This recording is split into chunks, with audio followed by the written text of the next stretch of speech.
more. Let's take a look at our final poll results. Coaching wins it. Coaches win, and then second remains offensive tackles. Then it goes to, is Nico second on that list of more than receivers? Seems to me from here. 11 to 5. Yeah, You think the coaches feel like they won? Yeah, the coaches have been the big winners. Congratulations. All right, so thanks for playing along. We always appreciate that. All right, rapid fire questions. This is where we get back on top, I hope. Josh, you get the mean one. What was the bigger waste of NIL? Go to Jimmy. What was the bigger waste of NIL dollars so far? The money spent on Nico Iamaleava or the money spent on offensive tackles Lance Hurd and John Campbell? The tackles. The money difference isn't that great. Nico's making a lot, so are the tackles. Nico has brought maybe some extracurricular. He's brought attention to Tennessee. Recruiting, I think, benefits from the excitement around him.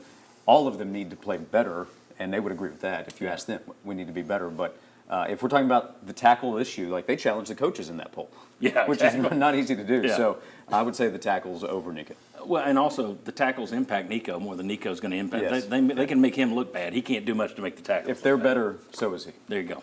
Tyler, most of us in the media and a whole lot of fans bought into UT's pass defense after September. Well, they look faster. They can tackle better. In hindsight, were we more wrong to buy into the vaunted pass rush or the improved secondary?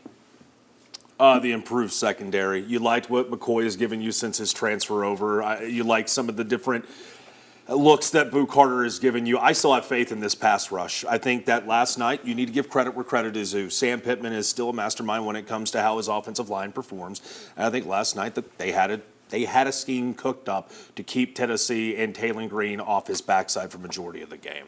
So to me, it's more the secondary than it is that pass rush. I'll challenge you and disagree. I'll go pass rush because I never bought into the secondary. I did buy into the pass defense. Well, if you've got stock in one, then you But can't sell. Yeah, Yes. you've bought into the pass defense, but the pass rush is supposed to be something.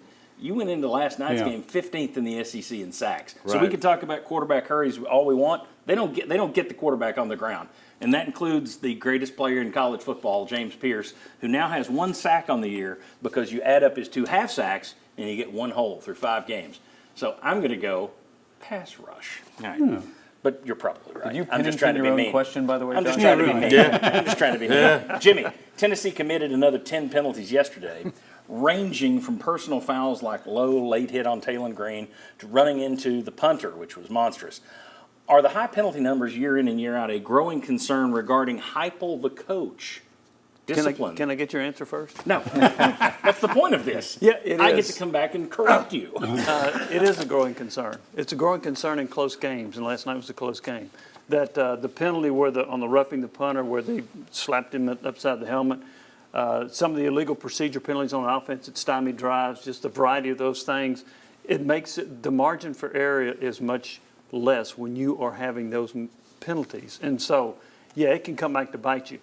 Now, I remember years ago, Miami led the nation in most penalty yards, but they also had the most talent and won a national championship. This team is not as talented as what Miami was years ago. So, yes, these penalties are a concern. They need to be more disciplined, and I would start with head coach. I agree with that, and the main reason is before, we've talked about this forever, well, it's a lot of false start penalties with this high tempo. These aren't just false start penalties. You're seeing a lot of personal fouls this year. You're seeing running into the punter. You're seeing an offensive line getting too far downfield. You're seeing dumbass mistakes that beat you. So you just have to get the question right, and I'll agree with you. All right, Chuck. Yes, sir. NFL teams are built around 5 positions. Quarterback, #1 game breaker receiver, left tackle, shut down #1 corner, and an elite pass rusher. Does Tennessee have anyone at any of those 5 spots that you would call elite this season? Not so far, really.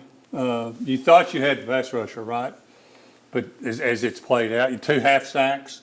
Even though I thought it was really a whole sack, John. I didn't think it was a half. I thought it was a whole. I thought but I looked at the numbers last night, it was a half. Stat-wise, it was a half. But no, I mean, you don't. I don't think you do at any of those. Now, you may develop it. You may have it, and, maybe by the end of the season. Maybe Nico at some point in his career, Right. but not right now. But not right now. You certainly don't at receiver. You certainly don't at left tackle. And you certainly don't, McCoy actually had some guys covered last night, and the passes were good. I still don't know that he's a #1 shutdown corner, though. I don't either. I think he's pretty good, but maybe not #1 shutdown corner. Pro Football Focus thinks that he had an okay game last night, but again, one publication. They've and already you- got their Well, grades you in? know, here, from here, what he's done this season and what he did from the last season. night. Yes. I didn't realize they had last night's grades up. Okay, good deal. When we come back, I still won't say elite. When we come back, Fair. we haven't done it in years, but how about a little Sunshine Sterling head-to-head with Willie Raincloud?